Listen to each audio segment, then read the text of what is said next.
A graça e a paz do Senhor Jesus, amém? Eu voltei com força total, uma maratona aí, 3 mensagens em seguida, assim. Estou pegando no meu pé, tá vendo? Glória a Deus por isso. Louvado seja o nome do nosso Senhor Jesus. Fico muito feliz por estar com vocês nessa manhã aqui. E eu convido a cada um pegar a sua Bíblia, lá em Gálatas capítulo 2, versículo 20. Quem tem a Bíblia de papel, abra lá. Quem não tem, né, vá clicando aí até achar no seu smartphone ou no seu tablet.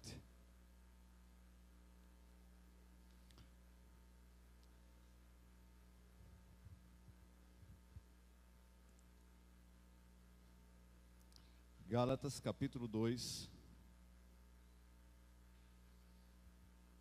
versículo 20. É um versículo bastante conhecido. Quem achou, diga amém.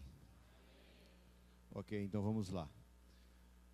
Isso é Paulo falando aos crentes lá da igreja da Galácia, e ele diz o seguinte: já estou crucificado com Cristo, e vivo, não mais eu, mas Cristo vive em mim. E a vida que agora vivo na carne, vivo-a pela fé no Filho de Deus, o qual me amou e se entregou a si mesmo por mim. Vamos orar? Eu convido você a fechar os seus olhos, meditar exatamente no que está escrito, porque a palavra de Deus por si só já nos fala o necessário para transformar a nossa vida, o nosso coração. Pai, nós queremos, em o nome do Teu Filho Jesus Cristo, colocar diante de Ti, Senhor, este versículo.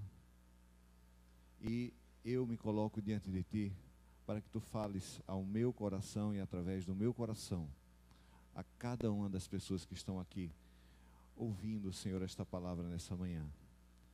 Que o Teu Espírito Santo, que na realidade é aquele que nos revela as Escrituras, é aquele que testifica com o nosso espírito as coisas do alto, que Ele possa fazer isso nessa manhã, em nome de Jesus Cristo. Amém. Podem sentar, meus irmãos.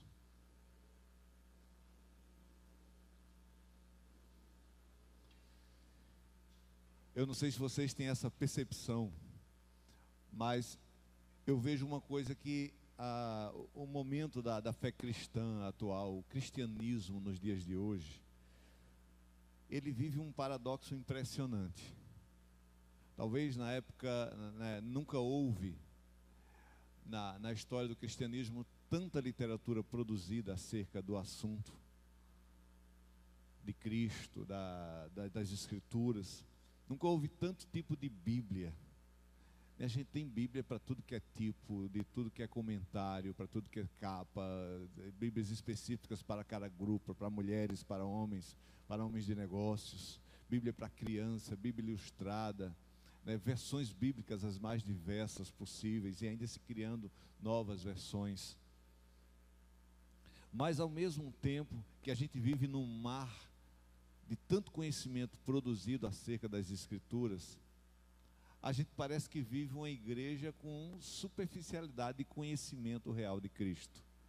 Eu não estou falando especificamente da igreja aqui, mas estou falando de uma forma geral, que também nos engloba. E aí a gente percebe que há uma certa incoerência entre ter tanta coisa sendo produzida e parece que tanta superficialidade ao mesmo tempo. Pessoas que só são crentes no sentido de vir para a igreja 1 ou 2 vezes por semana e acabou, não lê a Bíblia em casa, não tem aquele cuidado de buscar mais conhecimento. Eu não sei se é a sua realidade, mas é uma coisa que acontece muito. E por conta disso a gente vê uma igreja que de certa forma é fraca no sentido doutrinário. Nós podemos perceber, por exemplo, que surge cada doutrina assim, que não tem nada a ver e consegue adeptos. Tem sempre gente seguindo, gente falando bobagem por aí, em nome de Cristo. Pessoas que, elas, por conta de alguém estar falando para elas e citando versículos bíblicos, ela acha que aquilo vem da Bíblia e está certo. Mas não é só porque o que eu falo tenha um versículo ou tem uma citação de versículo bíblico, que aquilo ali, por estar na Bíblia, está sendo exposto da maneira correta, é uma verdade. A gente tem que saber discernir essas coisas, mas o povo não tem muita facilidade. Consequentemente, se tem pouco conhecimento de Deus, a gente vai andar de forma desleixada em relação ao que Ele quer para a vida da gente. Isso é meio lógico. Porque se eu não conheço bem a Deus, eu não vou saber bem como agradá-lo. Eu não vou saber bem como ser, ou o que eu tenho que deixar de ser para agradá-lo, porque eu não sei qual é a sua vontade. Eu não sei quais os seus planos para a minha vida. Então, o que eu queria nessa manhã é ver se a gente conseguiria dar um início, um mergulho mais profundo. Ou seja, dar um start, dar em você o desejo, uma vontade de que você mergulhe mais fundo em Cristo, em ser realmente de Deus. E como é que se faz isso, né? Como seria esse mergulho? Como seria você sair do superficial, sair da superfície e se aprofundar nas coisas de Deus? Então, eu queria primeiro falar de alguém que fez isso. Eu gosto muito da biografia do apóstolo Paulo. Eu acho ele um dos principais personagens do Novo Testamento. E para mim, ele é um daqueles que mergulhou de cabeça em Cristo.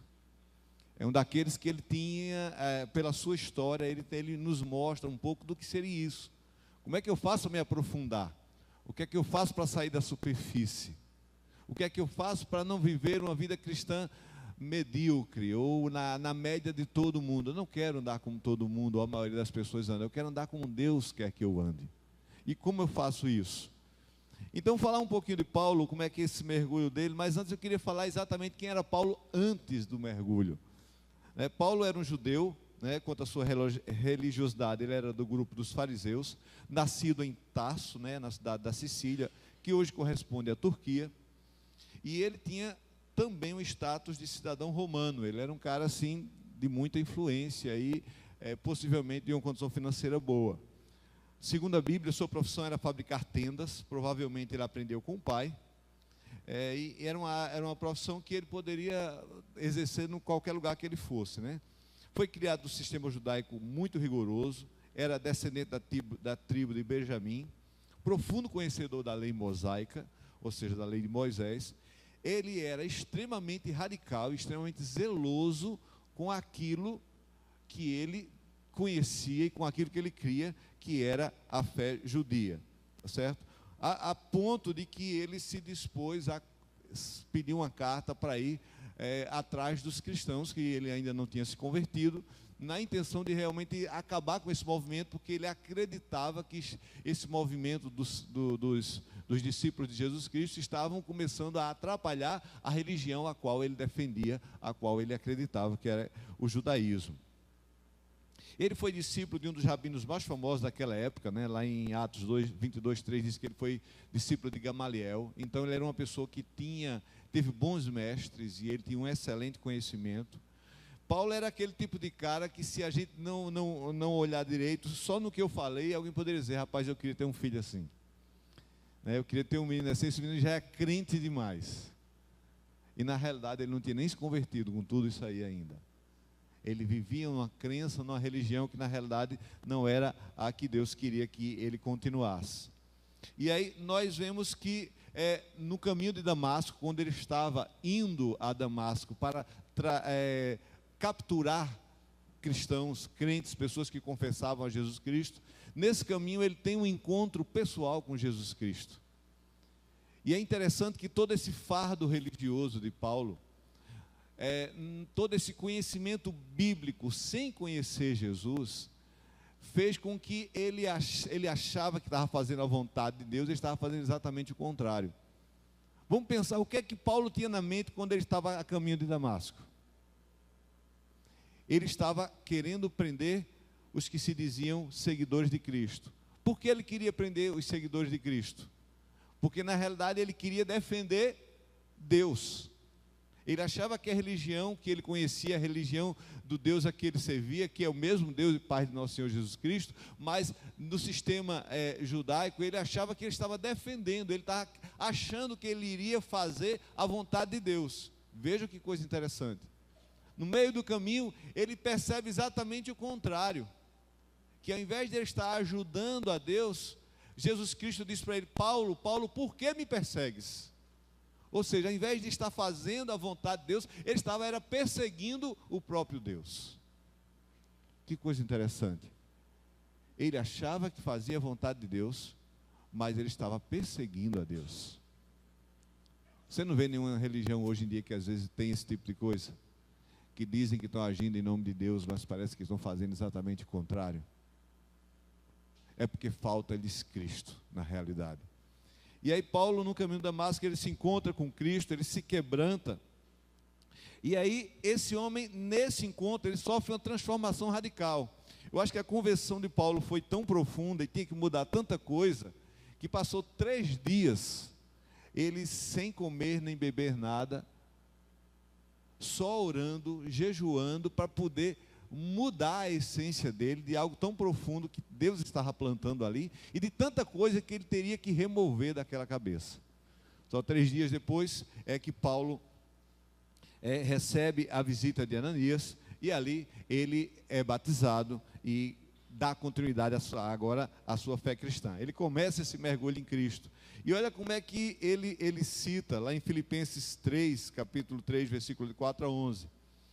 Aí ele diz o seguinte, ó: ainda que também podia confiar na carne, se algum outro cuida que pode confiar na carne, ainda mais eu, crucificado ao 8º dia, da linhagem de Israel, da tribo de Benjamim, hebreu de hebreus, segundo a lei, fui fariseu, segundo o zelo, perseguidor da igreja, segundo a justiça que há na lei, irrepreensível. Então ele citou um pouquinho do seu histórico anterior. Se alguém podia confiar na carne, confiar no conhecimento humano, eu posso dizer a vocês que eu seria um dos que mais poderiam me confiar. Aí citou tudo isso. Em seguida ele diz: mas o que para mim era ganho, reputei-o perda por Cristo. E na verdade tenho também por perda todas as coisas, pela excelência do conhecimento de Cristo Jesus, meu Senhor, pelo qual sofri a perda de todas as coisas e as considero como escórias, para que possa ganhar a Cristo e ser achado nele, não tendo a minha justiça que vem da lei, mas que vem pela fé em Cristo, a saber, a justiça que vem de Deus pela fé, para conhecê-lo, e a virtude da sua ressurreição, e a comunicação de suas aflições, sendo feito conforme a sua morte, para ver se de alguma maneira posso chegar à ressurreição dentre os mortos. Paulo aqui estava confessando exatamente o que era o antes e o depois dele, nesse seu encontro com Cristo. E é interessante que, se a gente fosse olhar de forma humana, Paulo se ferrou. Porque se ele antes, como ele cita ali, todas aquelas características, da linhagem de Israel, hebreus, fariseu, zeloso, perseguidor da igreja, era um homem que tinha condições, e depois ele vai citando o que vem acontecendo, que ele fala das aflições, ele fala sobre, da maneira que, aqui no versículo nem cita tanto, mas se você ler a história de Paulo, você percebe que, humanamente falando, Paulo perdeu mesmo. Paulo, se você for olhar a história de Paulo antes e depois da viagem para Damasco, você vai dizer, humanamente ele se ferrou. Porque dali em diante, de perseguidor, ele vai ser o quê? Perseguido. De alguém que estava bem, eu vou dizer economicamente, de alguém que vivia tranquilamente, ele agora confessa em uma das cartas que ele sabia passar por tudo, ter fartura e passar fome. Então, de repente, agora Paulo passa por situações onde ele financeiramente não está mais como antes. Paulo também, em algumas circunstâncias, ele era o apedrejador, ele era aquele que estaria perseguindo para machucar. Agora Paulo está sendo machucado. Então você olha que mergulhar em Cristo, nem sempre, ou mergulhar, ou ser mais profundo no andar com Cristo, nem sempre redunda em ganhos, segundo o entendimento racional. Às vezes, uma das coisas que nós precisamos, quando mergulhamos em Cristo, é ter a consciência que não vai ser fácil. Não vai ser fácil. Eu costumo pensar que Andar com Cristo é como se você quisesse, no shopping lotado de gente, você quisesse subir em uma escada rolante, só que ela está no sentido descendo. E você bota os pés aí, você caminha muito para andar pouco. E você ainda vai encontrar um monte de gente com raiva de você, vindo no sentido contrário, dizendo que você está errado, que você está louco, dizendo que você vai tropeçar, que não vai conseguir. E você se esforça muito para andar pouco. Se estiver na metade e parar um pouquinho para descansar, o que acontece? Desce. A vida cristã tem um pouquinho dessa dinâmica. Andar com Cristo tem um pouquinho dessas coisas, porque realmente não é fácil. Não é fácil. Mas o final vale a pena. No final, quem anda fácil, quem está descendo a escada rolante, sem fazer esforço nenhum, sem levar nenhuma reclamação, está descendo. Está indo para baixo. Um simbolismo do inferno. Quem está subindo, está saindo lá de baixo. Está indo para o céu. Então vale a pena o esforço. Vale a pena a gente correr esse risco e perder o que for necessário perder para ganhar a ressurreição, como Paulo fala. E nesse versículo que eu li, de Gálatas 2:20, Paulo, ele fala duas coisas que para mim, elas são muito interessantes, para você entender um pouquinho mais também o que é se aprofundar mais em Cristo, mergulhar nele. Ele diz, já estou crucificado com Cristo. Primeiro, Paulo mostra aí que ele tem um profundo conhecimento da nova aliança, mesmo que ele era muito forte antes na antiga aliança, agora ele é muito forte na nova aliança, ele conhece profundamente dessa obra de Cristo, até porque Paulo mesmo fala que ele foi doutrinado, foi ensinado pelo próprio Jesus. O próprio Jesus apareceu a ele, segundo as escrituras lá, e falou diretamente a ele. Paulo conhecia, pregava e vivia o evangelho da cruz. Hoje em dia, pouco se fala nisso e poucas pessoas vivem essa realidade. Essas novas teologias, essas novas interpretações e pensamentos teológicos hoje em dia, elas não se detêm muito na palavra da cruz, mas em palavra de autoajuda. Se eu estou aqui pregando um evangelho que, como eu comecei aqui, eu estou dizendo que é um evangelho que muitas vezes nos faz perder. Você vai encontrar muitos púlpitos, gente falando que você venha para o evangelho para ganhar. Você vai encontrar, e eu vou dizer a você, é muito mais agradável a alma humana eu estar falando aqui que você vai ter vitória, que você vai ter bênção, que venha para cá e eu vou te colocar na tua mão a chave da tua casa própria, se você não tem ainda, a chave do carro novo e não sei o que, eu trazer um evangelho todo floreado, dizendo que estar com Cristo, que mergulhar em Cristo, que entrar em Cristo é fazer com que você ganhe muito mais coisa, restaure não sei o que, aquelas coisas todas, aquele palavreado, aquele floreado, que na realidade não retrata o que Paulo está dizendo aqui. Então hoje vivemos um evangelho que ele se torna atrativo, porque, meus irmãos, a atratividade do evangelho de Jesus Cristo não está nas coisas que vamos ter nele, nesse mundo. A atratividade do evangelho de Jesus Cristo está naquilo que teremos quando passarmos deste mundo para a eternidade.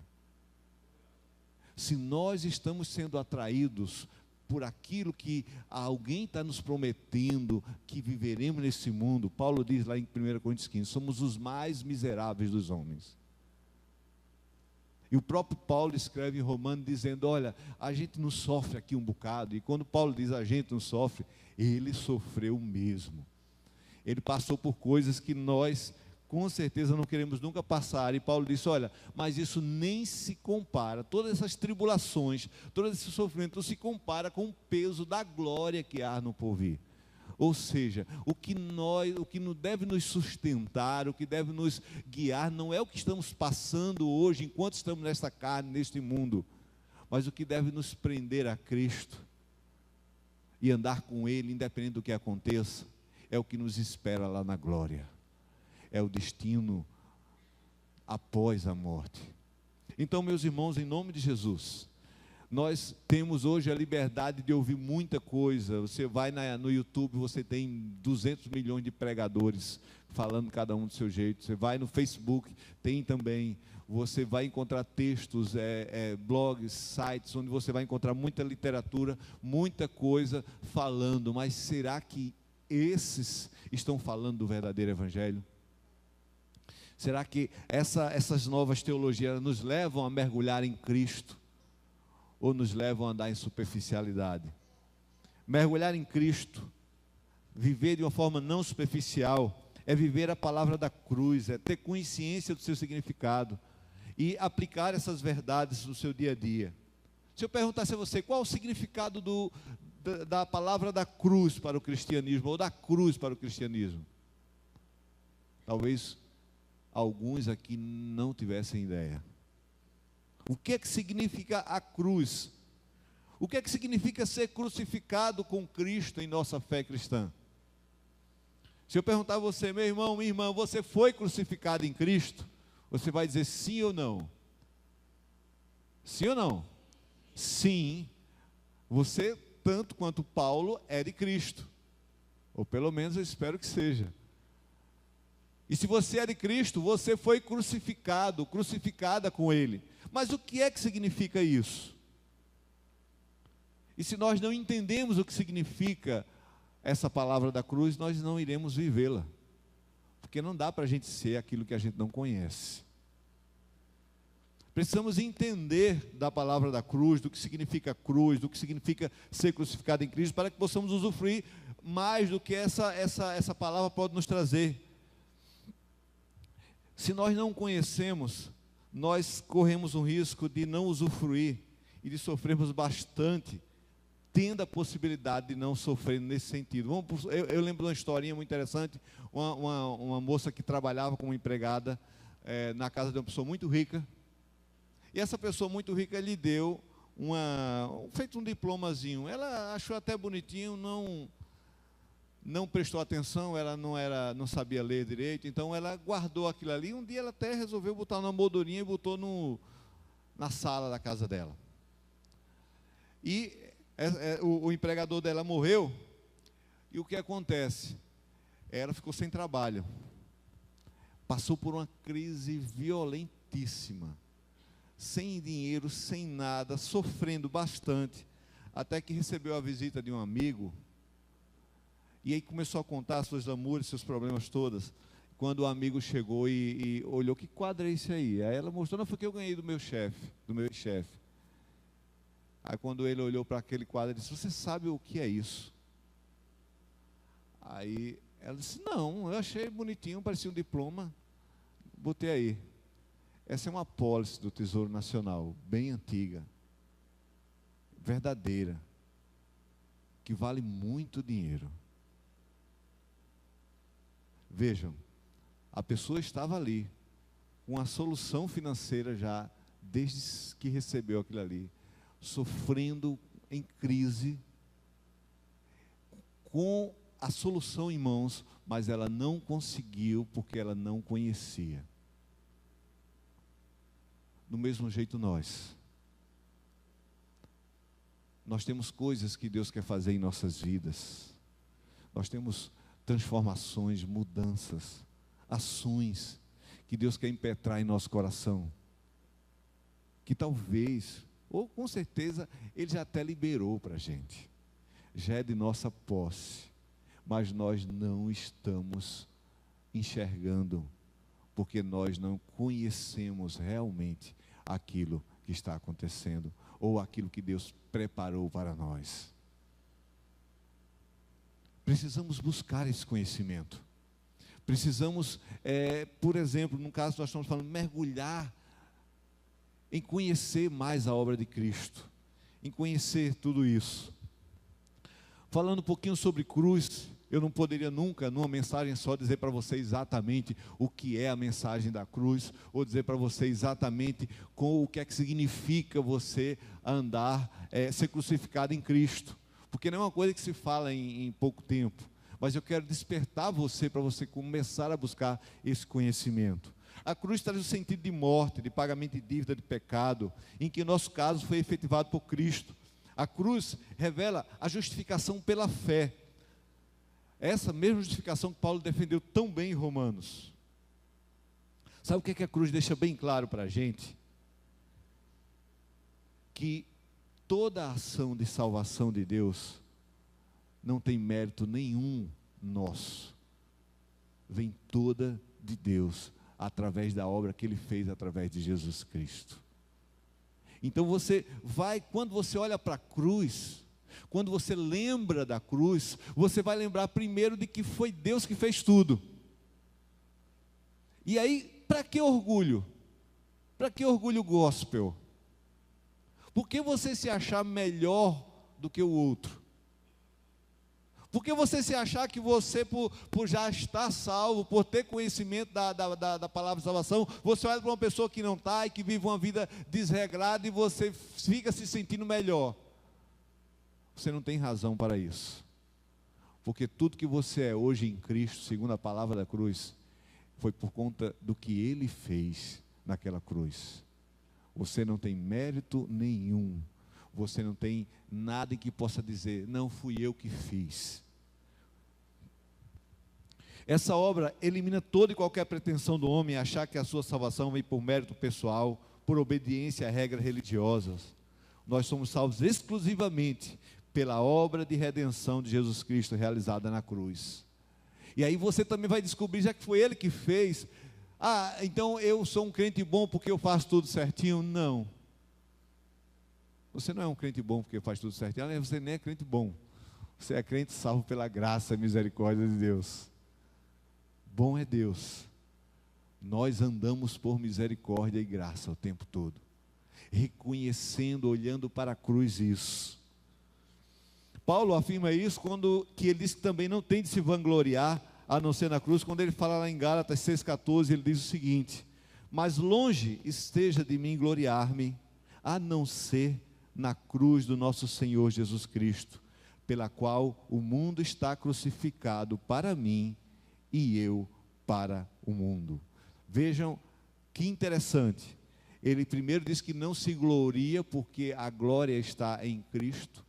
Eu devo me glorificar nessa verdade de que eu não tenho nada em mim que me faça dizer, eu fui salvo porque Deus viu que eu tenho um coração bom. Não, não tem nada disso em mim. E a segunda coisa que ele mostra aqui também nos ajuda a entender um pouquinho mais sobre o que é estar crucificado em Cristo, pelo qual o mundo está crucificado para mim e eu para o mundo. Que mundo é esse que Paulo fala? Porque a palavra mundo na Bíblia ela pode ter mais de um sentido. Às vezes eu leio uma palavra mundo que significa coisas, a natureza criada. E não é esse mundo que eu estou falando. Mas pode ser o mundo no sentido de sistema que existe, que esse jaz no maligno. E é exatamente esse mundo que Paulo está falando aqui, que ele diz, quando eu estou, a cruz de Cristo me faz com que quando eu estou crucificado em Cristo, eu estou crucificado para o mundo e o mundo crucificado para mim. E crucificado aqui tem o sentido, como eu falei a princípio, de morte. Ou seja, ele está dizendo, eu morro para o mundo e o mundo morre para mim. Quando eu estou em Cristo, eu tenho que ter esse sentimento, e esse sentimento tem que gerar atitudes em mim. Esse mundo, esse sistema opressor, esse sistema onde o maligno domina, onde a gente percebe claramente nas novelas, nos telejornais, as notícias, tudo que acontece nos filmes, como o mundo está sendo gerido pelo maligno para trazer destruição, para trazer tudo que é contrário à vontade de Deus, em todos os ambientes, na família, nos valores morais, em tudo. Este mundo, ele tem que, eu estando em Cristo, morrer para mim e eu morrer para ele. E a gente sabe, morreu, acabou. Morreu, acabou. Não tem mais o que você se relacionar. Então, quem está em Cristo, crucificado nele, está crucificado para o mundo, e o mundo está crucificado para ele. Em que sentido? Não há mais possibilidade de você ter uma comunhão, eu diria no sentido de você se aproveitar de algumas coisas do mundo e deixar que o mundo se aproveite de algumas coisas de você. Isso cai, ou pode cair num outro extremo, que é, não, eu vou me isolar do mundo, vou ser um monge, me afastar de tudo. Não é nesse sentido, porque a partir do momento em que a Bíblia diz que eu devo morrer para o mundo, a Bíblia diz também que eu devo ir até o mundo falar para os que ainda estão mortos, que há vida em Cristo. E é complexo isso, porque de certa forma eu preciso me esquivar do mundo e ao mesmo tempo eu preciso estar presente nesse mundo, mas agora não para me relacionar com ele ao nível dele, para mostrar a esse mundo que há um outro nível, um outro mundo, um outro governo, e esse governo de Cristo, que já está em mim, que fez com que eu morresse para esse mundo, mas que me dá o desejo e a vontade de voltar ao mundo, na intenção de trazer aqueles que ainda não tiveram essa experiência. É difícil, mas é necessário. Eu não posso ir para o extremo, já que eu morri para o mundo, eu não quero mais saber dele. Eu vou me tocar dentro de uma igreja e acabou, só quero viver de culto. Não, não é assim. Mas eu tenho que me relacionar com o mundo, sabendo que o mundo morreu para mim. Sabendo que eu morri para o mundo, porque eu estou crucificado em Cristo. E tendo morrido para o mundo, eu tenho certeza que eu vou um dia ressuscitar para a vida eterna com o meu Cristo Jesus. Então, mergulhar em Cristo, um dos aspectos é conhecer e viver esta palavra da cruz. Esta palavra em que não exalta a cruz. Vamos deixar bem claro. Quando eu falo palavra da cruz, eu não estou exaltando a cruz. Eu estou exaltando quem foi para aquela cruz. Morreu, fez com que seu sangue fosse derramado ali e ressuscitou ao terceiro dia, que é o nosso Senhor Jesus. Mas você precisa entender que aquela cruz traz esse e mais outros significados para a sua vida. Então nós temos que ser cristãos que reconhecem a palavra da cruz, sabe o que significa cruz, sabe que você foi crucificado com Cristo. Eu me lembro na igreja do Nazareno, lá na Tamarineira, que agora é a igreja Nazareno Central do Recife, no gabinete pastoral do pastor Rubens lá, tinha um quadro muito interessante.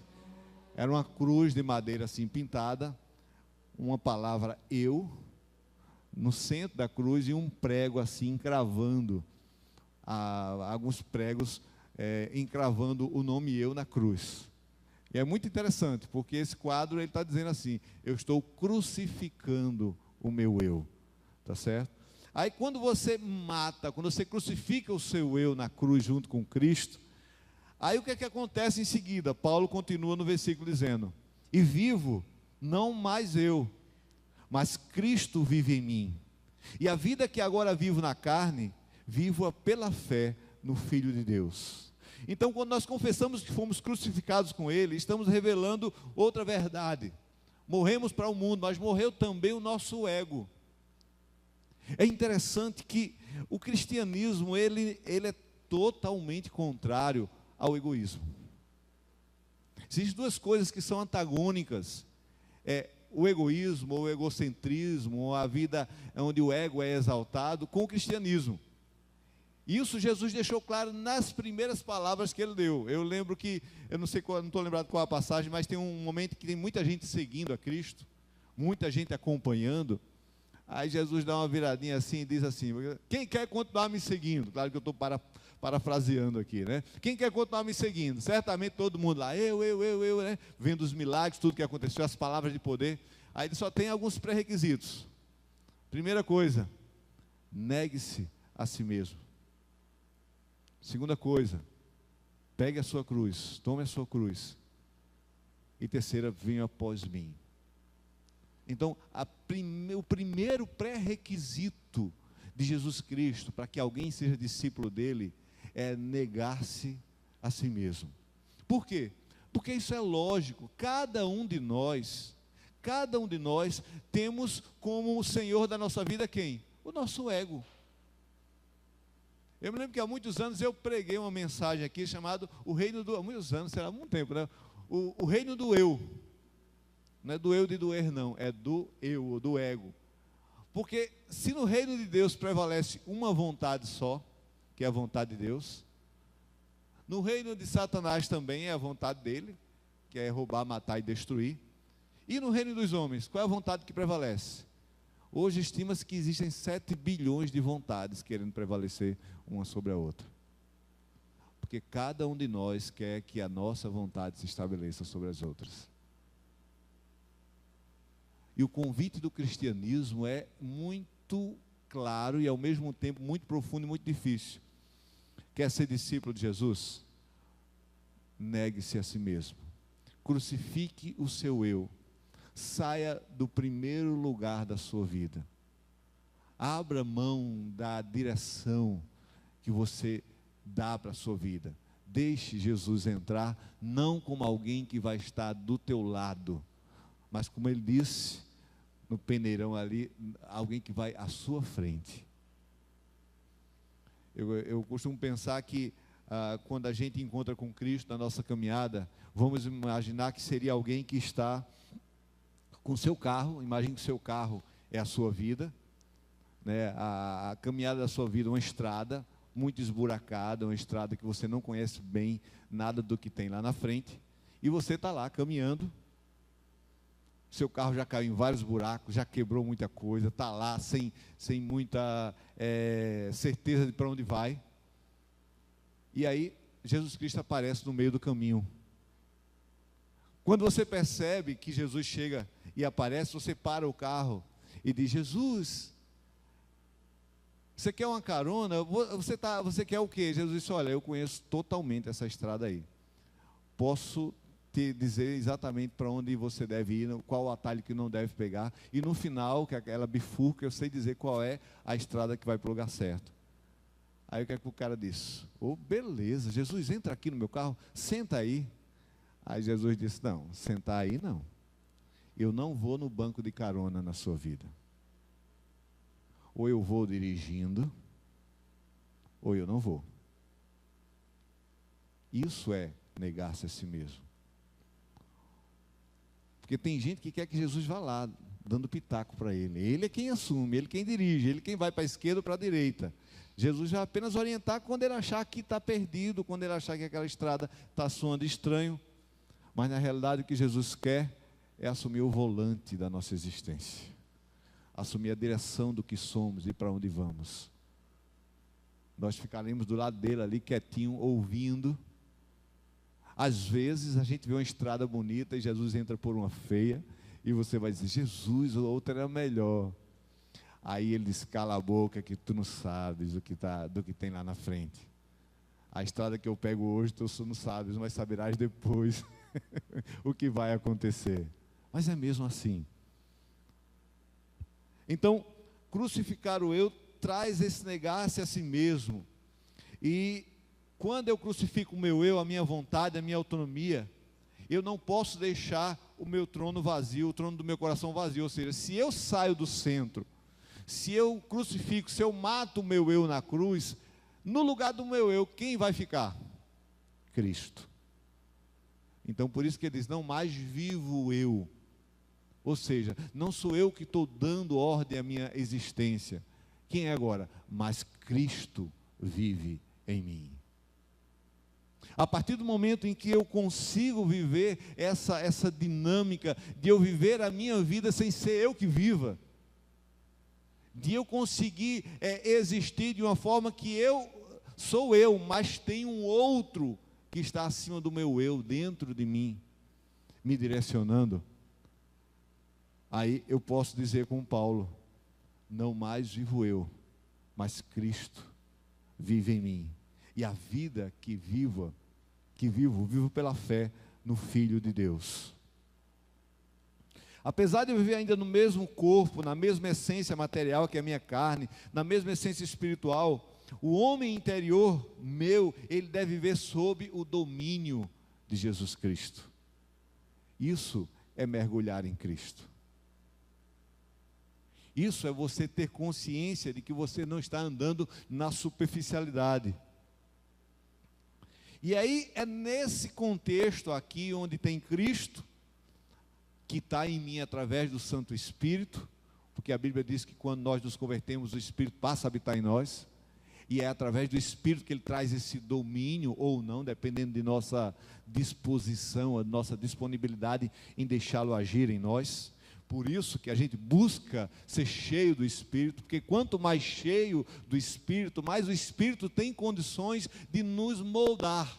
Lembra daquela passagem do Antigo Testamento, que Ezequiel está, ele é levado em visão para um lago, ou não sei se é um mar, onde ele começa com água nos artelhos, depois nos joelhos, depois nos ombros. Isso mostra mais ou menos como seria o envolvimento com o Espírito Santo. Quando você tem a água só nos pés, não sei se você já experimentou isso, andar em uma piscina bem rasinha, você não faz quase nenhum esforço para você ir para onde quer. Mas quanto mais água você está, mais você tem que fazer esforço para você ir para onde quer. Vai com mais dificuldade. E se você parar, se for numa praia mesmo que as águas têm as ondas, você vai ser mais levado para onde não quer do que realmente para onde quer. E se você mergulhar mesmo, você ficar sem tocar no chão em nada, a onda ou a correnteza que é ali é que vai te levar. Seria mais ou menos isso que Deus quer que aconteça conosco. O nosso envolvimento com o Espírito Santo, se estiver muito raso, a nossa vontade prevalece com muita facilidade em relação à vontade de Deus. Deus fala, mas não nos convence. A gente tem um ego mais forte e a gente consegue fazer o que Deus não quer.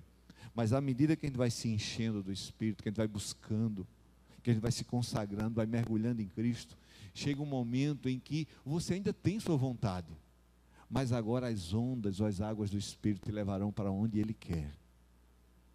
É isso que nós precisamos fazer. É desse mergulho que nós estamos também tratando aqui. Agora, isso é tão complexo, é tão difícil de acontecer, que nesse mesmo versículo Paulo diz: e essa vida que eu vivo, vivo-a pela fé. Só com fé é que eu consigo deixar Deus controlar a minha vida. É pela fé, não é pelos meus méritos. Eu tenho a minha busca, mas eu tenho que crer nisso. Porque só com muita fé é que eu consigo andar em um nível espiritual desse que a gente está falando. Em Gálatas 5:24 diz o seguinte: e os que são de Cristo crucificaram a carne com as suas paixões e concupiscências. Ou seja,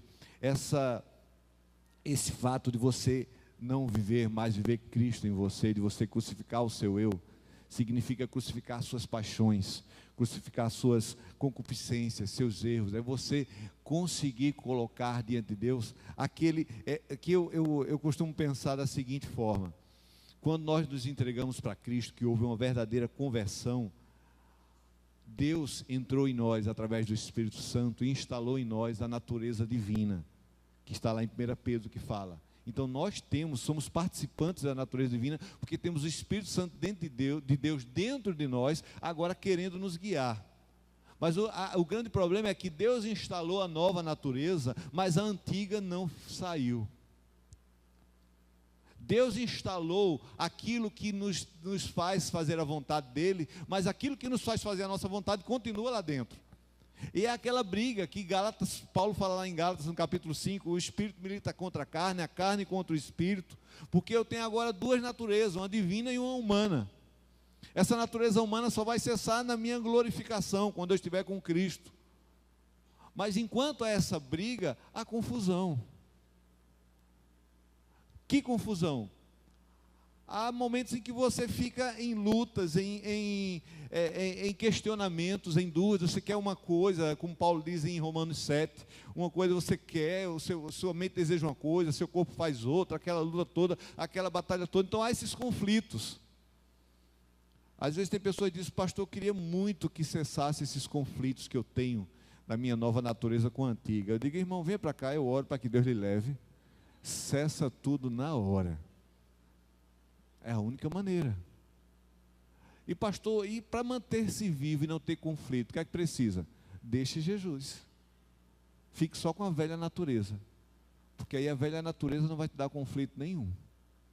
É só pecado, pecado, e acabou-se e pronto. Andar com Cristo, viver Ele, mas não você no centro, é uma batalha diária. É todo santo dia você pregar mais um pedacinho do eu naquela cruz. E às vezes o pedaço escapa, aí você fala o que não devia. O velho eu escapa, você tem uma reação que não deveria ter tido. O que é que você faz para fazer o pedaço que escapou voltar para a cruz? Perdão. Pede perdão a Deus. Pede perdão a quem você feriu. e volta a crucificar lá. Eu aconselho você a andar com as tarraxinhas para ficar crucificando o tempo todo lá. Todas as coisas do velho homem que constantemente lutam contra a nossa vida. Mergulhar em Cristo só pela fé. Mas o que eu fico perplexo é que Deus nos dá essa fé. Que Deus nos dá as ferramentas necessárias para que possamos viver em santidade. Mas nós precisamos fazer a nossa parte. Mergulhar em Cristo também é crucificar diariamente o nosso ego e ceder ao governo de Deus em nossas vidas. Não é fácil, mas é possível. Eu não vejo nenhuma passagem bíblica, nenhuma promessa bíblica de Deus, na qual eu possa dizer, Deus mandou fazer uma coisa impossível. É impossível aos nossos olhos, mas para Deus nada é impossível. É impossível pela minha força, mas a força que eu não tenho para realizar algo que Deus quer que eu realize, Deus me capacita a ter essa força sobrenaturalmente. Então o meu convite a vocês nessa manhã é que vocês revejam qual o nível da água que está na sua vida espiritual. Está com a água só no cotovelo, lá embaixo? Pastor, como é que eu vejo isso? Depende. Qual é a vontade que prevalece mais na tua vida? A de Deus ou a tua? A resposta vai dizer o nível de envolvimento com o Espírito que você está vivendo. Eita, pastor, ferrou. Pois é, meu irmão, mas essa palavra não é para ferrar. Essa palavra é despertar você a buscar mais o Senhor. Fazer com que você possa dizer, Senhor, eu nesta manhã quero me comprometer a te buscar mais. Eu nessa manhã, eu quero viver de uma forma que não mais viva eu, mas o teu Filho Jesus Cristo, que já habita, viva em mim. E a vida que eu vivo, o que eu quero viver é pela fé. E me acrescenta a fé se me falta, para que eu viva essa realidade. Vamos ficar de pé?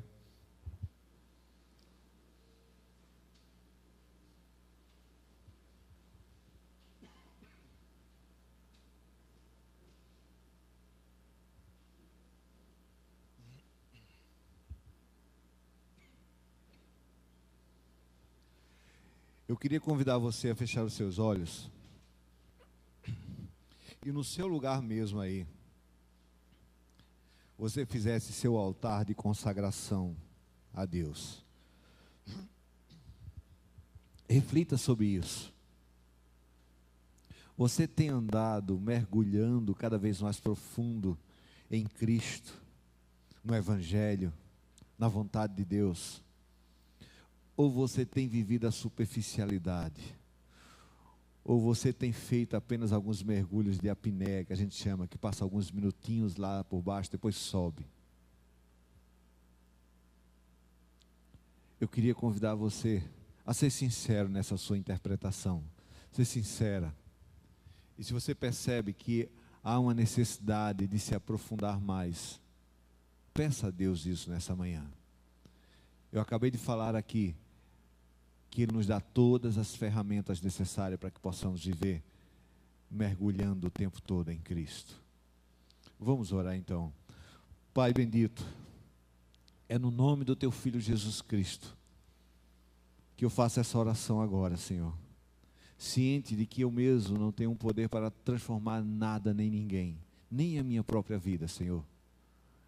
Mas o Teu poder que está presente aqui através do Teu Espírito Santo.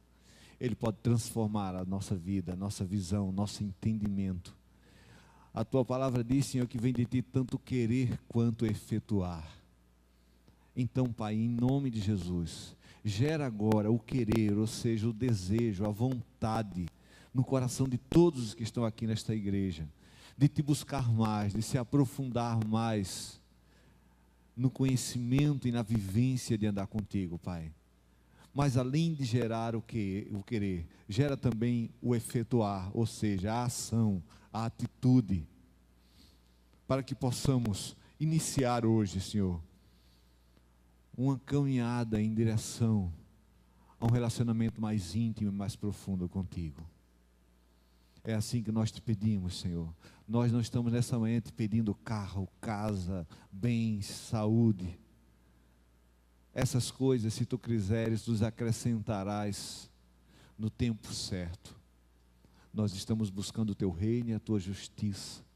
Estamos buscando aprofundar a nossa caminhada contigo, Senhor. Nosso relacionamento. Então que em nome de Jesus, tu estejas despertando em cada um dos corações aqui, cada uma das pessoas que entenderam e que em seu coração estão desejosas de buscar mais intimidade contigo, Senhor. Que assim se inicie nessa manhã, essa trajetória. E que não seja algo que acabe no meio da semana, mas que seja um desejo e uma busca, Senhor, que só se encerre no dia em que estivermos face a face contigo lá na glória. Assim nós te pedimos. E pela fé já te agradecemos, em nome de Jesus. Amém.